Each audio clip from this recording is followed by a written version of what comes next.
प्रत्येक क्षणाचा एन्जॉय केला मला. आज हा प्रोग्राम सुपर हिट करण्यासाठी सगळ्यात महत्वाचं तुम्ही सगळेजण, आमचे इव्हेंट मॅनेजमेंटचे लोक, त्यानंतर आमचे सगळे टॉप लिडरशिप, आमचे ये लीडर्स आणि डिअर अमोल पारख सरचं डायरेक्शन, सगळ्यांसाठी एक जोरदार क्लॅपिंग दिली.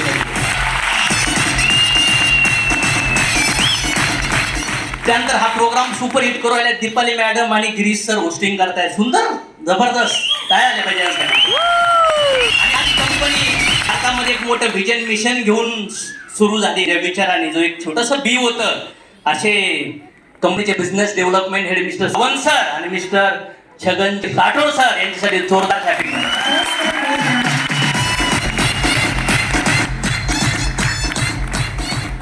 आज तुम्ही हॉलमध्ये आलात, किती जण असे आहेत की फर्स्ट टाइम आले त्या हॉलमध्ये? अरे बापरे, तुम्ही पहिल्यांदा येऊन पाहुणे सुद्धा उभा आहेत. कस काय? तुम्हाला असं वाटलं नाही की इथं काहीतरी हे वस्तू विकायला आले, ते काहीतरी जोडायला आले, असं वाटलं नाही तुम्हाला? नाही ना? असं काही वाटू राहिलं हॉलमध्ये? आम्ही काही घेण्यासाठी नाही, आम्ही तुम्हाला काहीतरी देण्यासाठी आलोय. समज माया? आणि ज्याने तुम्हाला आणलंय ना, चला त्याने काहीतरी देण्यासाठी आणलंय. आयुष्यात गुरु गरजेचा आहे, आयुष्यात एक मेंटर गरजेचा आहे. असंच एक वाघ आणि गाईला बघितलं आणि गाईला खाण्यासाठी वाघ पळत सोडलं.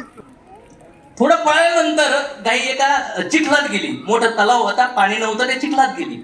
वाघ तिच्या पाठीमागे आणि दोघं पण जाऊन गाय पुढं फसली, वाघ मध्ये फसली. आता गाय वाघ गडबडून हसायला लागली. तुम्ही पण आयुष्यात असं फसतात, पण तेवढ्याशी ना प्लीज सगळे बघतात, बरं झालं पासून फोटो काढू, गप्पा आणूया. आणि तेवढ्याच गाय म्हणली, तुझा कोणी मालक आहे का?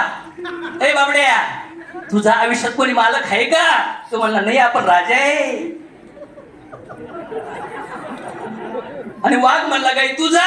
म्हणली, हो, माझा मालक आहे, माझा गुरु आहे, माझा मेंटर आहे, कोणी ना कोणी मला साथ द्यायला आहे. म्हणजे याचा अर्थ काय? म्हणजे आता चिखलातून तुला निघता येणार नाही, मला निघता येणार नाही, पण माझा मालक मला शोधत येणार, कुठं गेली माझी गाय.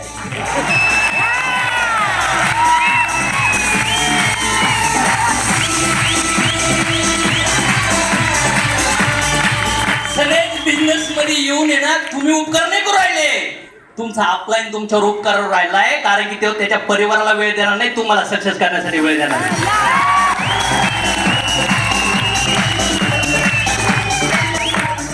तिचं असं वाटतं डायरेक्शन पाहिजे, गुरु पाहिजे आयुष्यात. मग लहानपणी आई बापाचं ऐकलं, शिक्षकांचं ऐकलं. आता थोडा मोठा कठाळा झाला, 22, 25, 30चा, कोणाच ऐकत नाही. मी जागीरदार, मी सगळं करीन, मी कोणाचं ऐकणार नाही, बायकोचं नाही, आई बापाचं नाही, मित्राचं नाही, मी माझ्या जिंदगीचा मालक. आणि मग असे मालकाचे निर्णय चुकतात. किती जणांना वाटतं मालकाचे निर्णय ठीक आहे, माणूस आहेत आपण, चुकणार आहेत, त्या जगामध्ये काय प्रॉब्लेम आहे? आना जाना लगा रहे, राईट और रॉंग? सुख येणार, दुःख येणार, यश येणार, अपयश येणार, मान येणार, अपमान येणार. आना आने वाला पल जाने वाला है. जर तुमच्या आयुष्यात इथून पुढचं जीवन जर तुम्हाला आनंदाने घालायचं असेल आणि तुमच्या मृत्यूनंतर सुद्धा तुमच्या 2-4 पिढीने तुमच्याबद्दल एक्झाम्पल द्यायचं असेल ना, तुमच्या आयुष्यात सनेज मधले मेंटॉर चूज करा.